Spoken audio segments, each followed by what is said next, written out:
Welcome to Living with the Land Greenhouse, Disney World Resort at EPCOT. Experimental prototype city of tomorrow.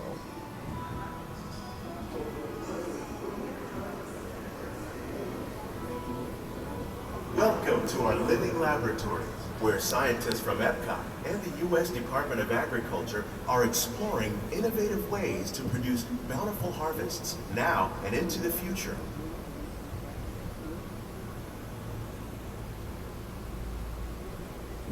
The tropics are home to the greatest diversity of plants on the planet. Many of these, like papaya, bananas, cacao, coffee, and rice, are well known around the world. These are just a few of the edible plants that have been an important source of nutrition for people living in the tropics. Many are rich in vitamins and minerals, while others are well adapted to growing in less than ideal conditions. Some, like the water lily, thrive in wet, swampy areas and waterways. All parts of this plant, even the flower petals, are edible. The starchy root of the plant has long been used to make flour for baking.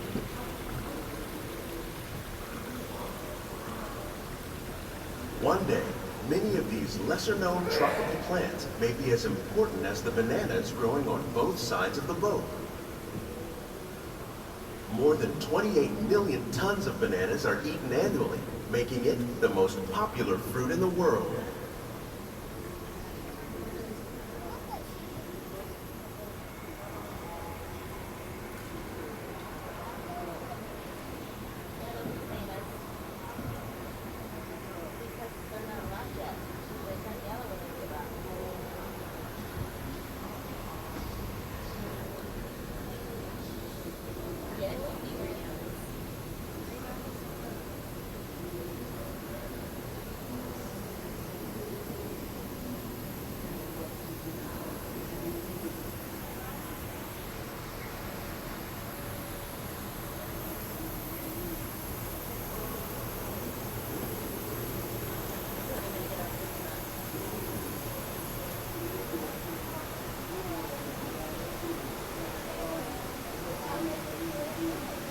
When we mention farming, you probably don't think of fish.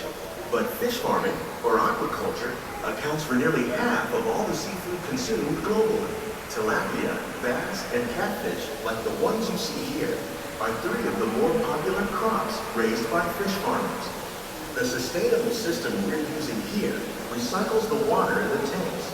As a result, we're able to save millions of gallons each year. Our small fish farm produces nearly 5,000 pounds of fish each year to serve in restaurants around Walt Disney World. Innovations like this one can play an important role in our efforts to produce bountiful harvests and still protect natural resources.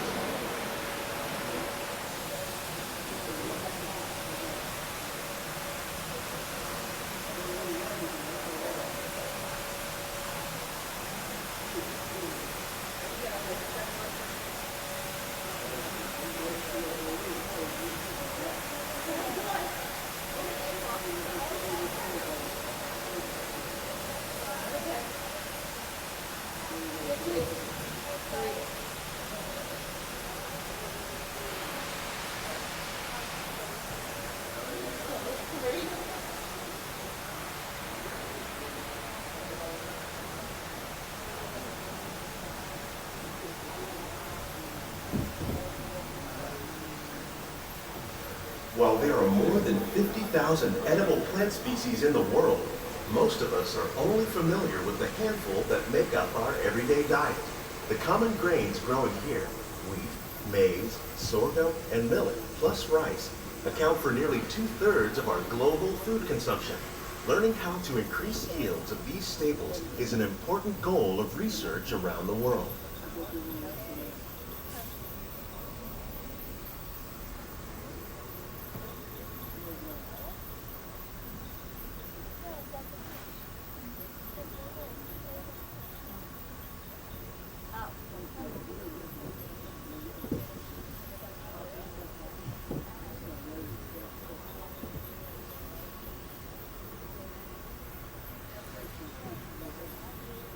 These plants are definitely on their way up.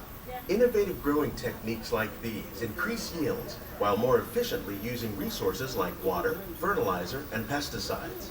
Another innovation at work here is our integrated pest management program. By populating our greenhouses with beneficial insects that prey on harmful pests like aphids and flies, we are significantly reducing our reliance on conventional pesticides. We're growing these crops using our nutrient film system. This technique precisely controls and recycles water and nutrients. With it, we can produce over 27,000 heads of lettuce a year in this one small area.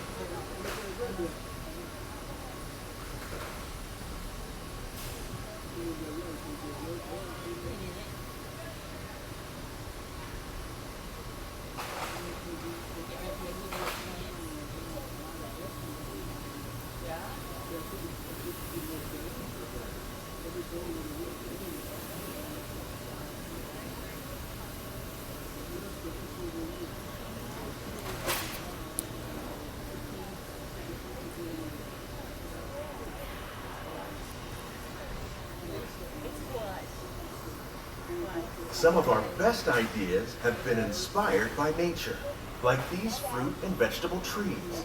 By growing these ground plants vertically, we can increase yields and better control diseases. These crops taste as good as they look. In fact, we serve more than 15 tons of produce from our greenhouses in restaurants here at the land every year.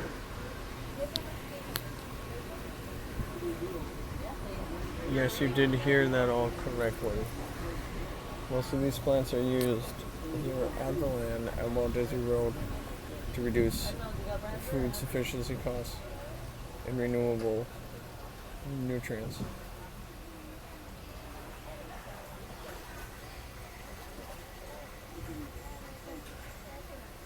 The future of agriculture may include innovative ideas like this vertical growing system.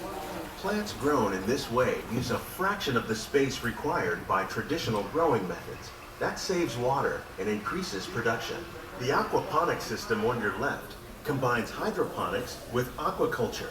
The fish provide a natural source of fertilizer for the plants, and the plants help keep the water clean for the fish. It's another great way to produce more while using less. In our lab, EPCOT scientists are working with the U.S. Department of Agriculture on a number of innovative projects.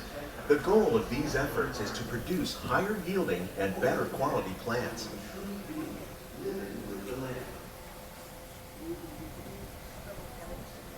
End of video.